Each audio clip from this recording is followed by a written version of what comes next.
mana yang lebih baik di antara kita simpan emas online ini ataupun emas fizikal? Okey, emas online ni macam akaun emas Gap lah. Masing-masing ada kelebihan dan kekurangan lah.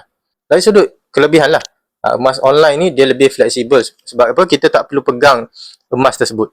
Dari sudut kelemahannya adalah ia terdedah kepada risiko serangan cyber. Boleh dihack lah, boleh digodam. Macam akaun bank kita banyak dengar berita kan. Kadang-kadang tiba duit tiba-tiba lesap daripada akaun bank. Jadi sama saja macam akaun emas online lah. Termasuk akaun emas Gap. Jadi emas fizikal kelebihan dia adalah dia berada dalam kawalan kita lah. Kalau berlakunya contohlah syarikat emas tu, yang kita beli emas tu lingkup ataupun scam, kita sekurang-kurangnya masih ada emas fizikal dekat tangan. Kita tak rugilah. Kalau emas online, kita akan rugi kalaulah syarikat tersebut scam kan. Dia lari sekali dengan emas-emas kita tadi. Jadi macam tu.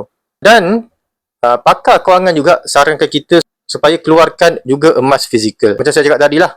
Sebab emas fizikal ni dia berada di luar sistem kewangan. Kelemahan dia adalah dari sudut penyimpanan lah.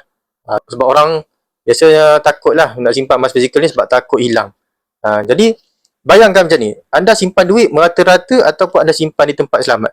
Dia macam tu saja. Kalau kita nak simpan emas ni, kita simpan macam kita simpan duit. Dapat sesuatu, boleh teruskan follow saya untuk lebih banyak lagi ilmu berkenaan dengan emas.